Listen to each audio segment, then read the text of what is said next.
Thank you for participating on the Selection Advisory Committee. You are performing a very valuable and important role for the university. Your efforts will ensure the award of a university contract is completed in an open, fair, and transparent manner. The purpose of the training is to provide an overview of the solicitation process and, specifically, your responsibilities associated with being a member of a Selection Advisory Committee. As noted, this training will provide members of the Selection Advisory Committee with information and guidance on the solicitation process, as well as identify your responsibilities associated with being a member of the Selection Advisory Committee. This presentation will also provide guidance on the methods to be used for reviewing and scoring proposals and the associated timeframe commitment. We'll also review ethics in public procurement and conflict of interest considerations.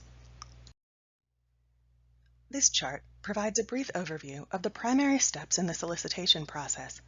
The Selection Advisory Committee, or SAC, plays a critical role in this process. The SAC consists of a group of university representatives who are responsible for evaluating proposals submitted by vendors in response to the university's Request for Proposal, or RFP, and ultimately selecting a contractor. The process typically begins through the identification of a need for service and the requesting department's development of a scope of work to define the services they seek. The scope, which is to be provided by the requesting department, along with related background information, will be incorporated into a request for proposal document, also referred to as an RFP. In addition, the RFP will also include related terms and conditions, submission requirements, and criteria upon which the resulting proposals will be evaluated. The RFP will be publicly posted in the Commonwealth's Electronic Procurement Portal, EVA. The RFP will include a deadline for question submission by the interested vendors and a due date by which all proposals must be submitted. Vendors will develop and submit proposals based on the university's RFP solicitation. Those proposals will be evaluated and scored by a Selection Advisory Committee, also referred to as SAC. Based on the results of the SAC's independent evaluation of proposals received, firms will then be shortlisted for presentations and negotiations. Upon successful completion of negotiations, a contract will be developed. The requesting department, specifically the designated contract administrator, will then take on responsibilities associated with the daily management of the ongoing service resulting from the contract. The SAC usually consists of 3 to 5 university staff members who have some connection to the request for services and/or resulting contract.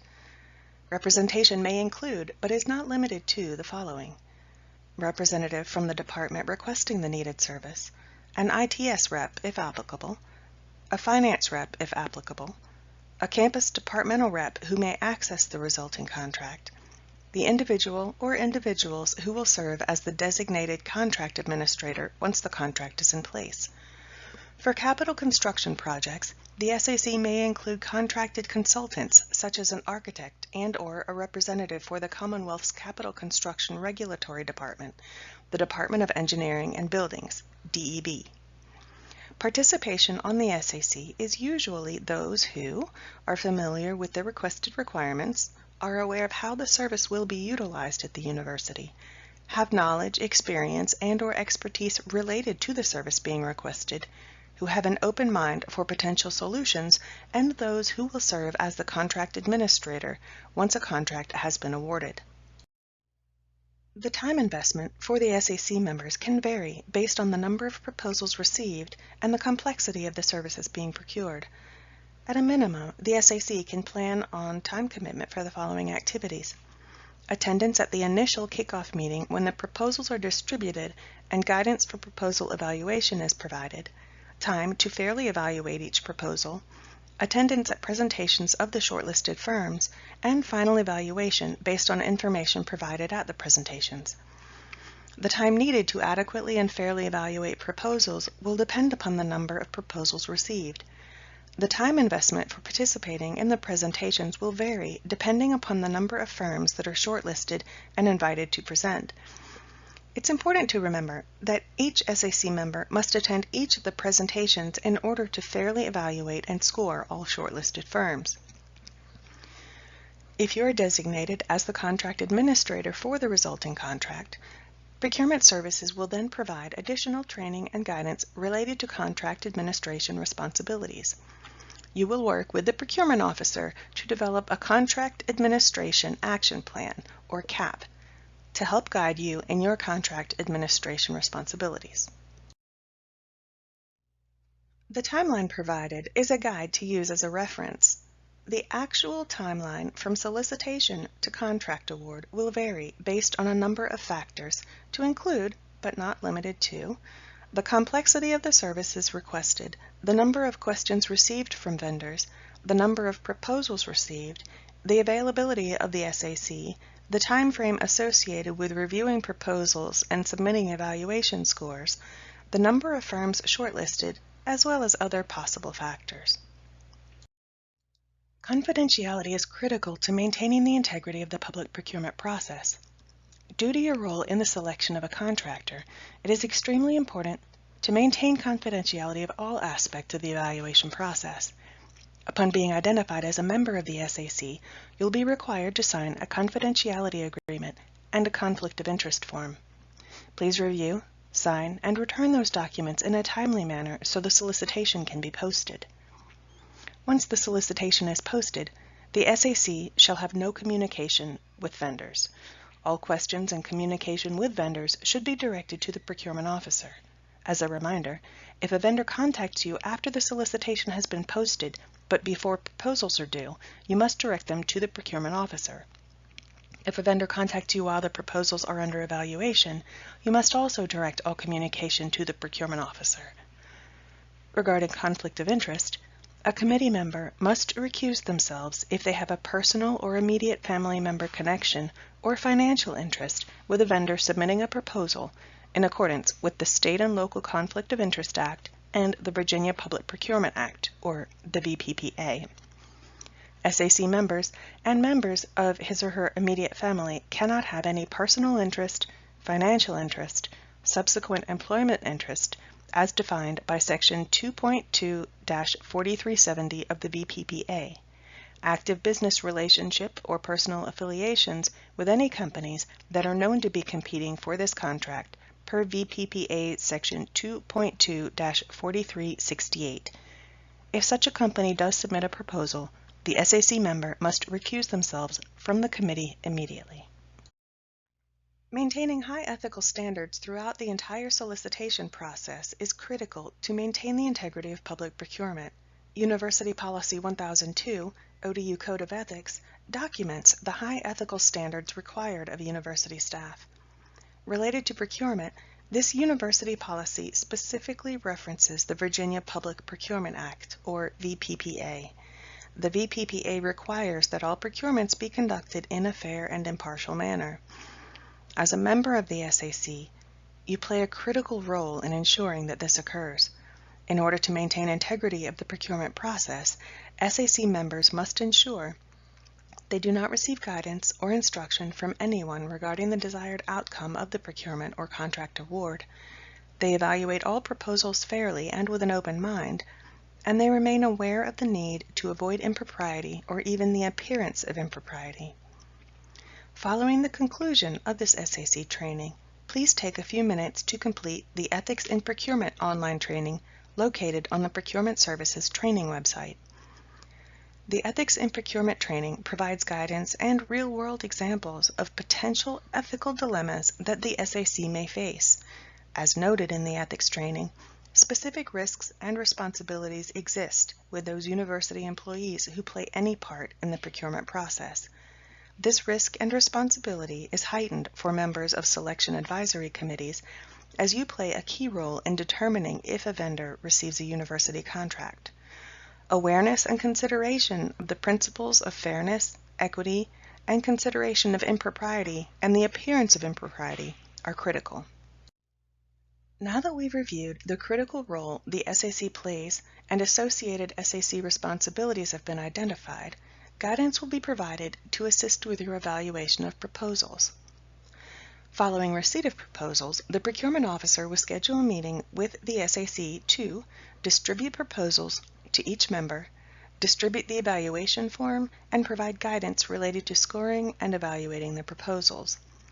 The evaluation form identifies the criteria by which the proposals will be evaluated. The total possible score for the criteria is 100. Each criteria will be evaluated on a score of 0 to 5. The SAC will evaluate the proposals based on the content of information in the submitted proposals. The procurement officer will complete the SWAM and pricing portions of the evaluation form based on a mathematical formula for award of those points. Your responsibility is to evaluate and score the remaining criteria. A few quick reminders when evaluating. Confidentiality remains essential. The first round of scoring is an individual assessment of the proposals by each SAC member. Each proposal shall be scored against the established RFP evaluation criteria, not against each other. And remember, all procurement documents, including evaluations, are subject to public review. Individual SAC member names are removed.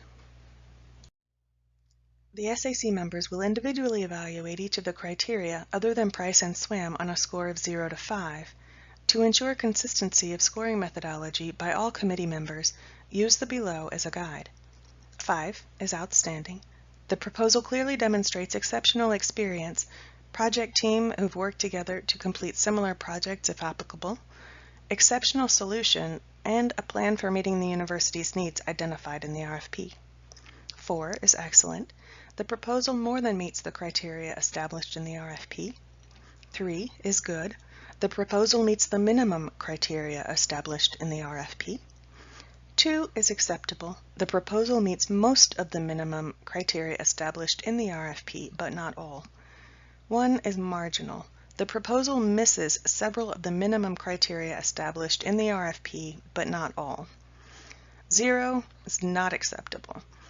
The proposal misses the minimum criteria established in the RFP.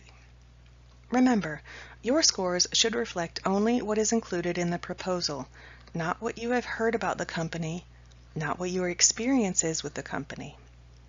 The SAC's responsibility is to score in an impartial manner based on facts as presented in the proposals.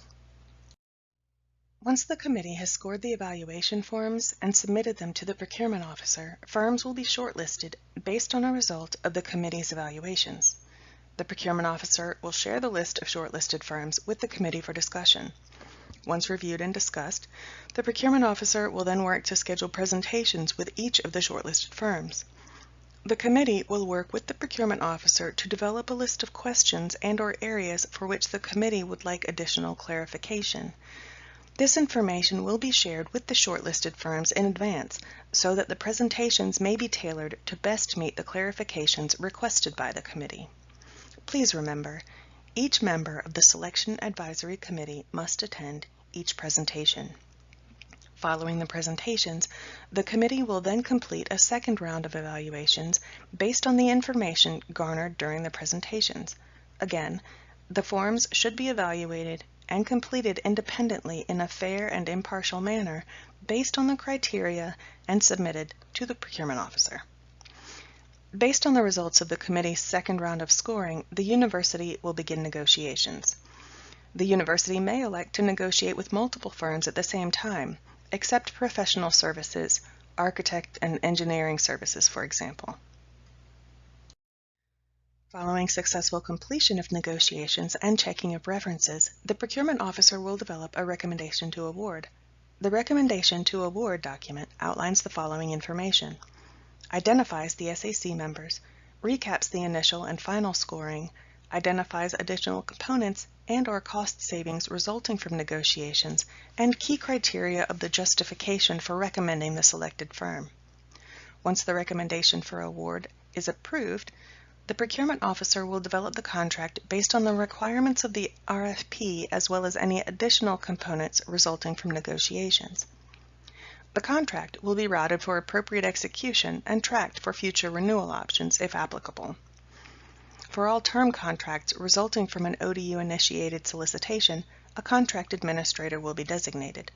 The contract administrator will be responsible for the ongoing interaction with the contractor and the ongoing operation and monitoring of the contract and contractor performance.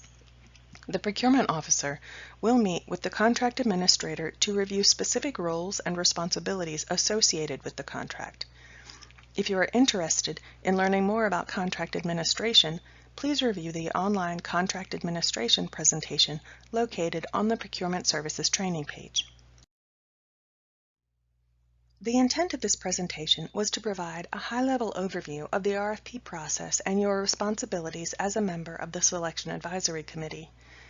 In summary, you play a critical role in the selection of vendors who will be awarded a university contract. As such, you must maintain confidentiality throughout the procurement process, have a heightened awareness of the appearance of impropriety, and remain fair and impartial in your evaluation of vendors. You play a key role in maintaining the integrity of the procurement process. Your time commitment is valued and critical to ensure the university's needs are met in an open, fair, and transparent manner. Congratulations! You have completed the training portion of the online Selection Advisory Committee training.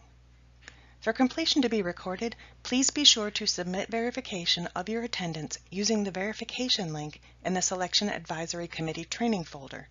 You will need to log into the Forms directory using your Midas ID and password. Thank you for your time and attention to this training, as well as your commitment in serving as a member of a Selection Advisory Committee. This completes the Selection Advisory Committee training. If you have any questions or would like additional information, please feel free to reach out to Procurement Services. Thank you for your participation and membership on the SAC. Your time commitment and willingness to serve in this key role is appreciated.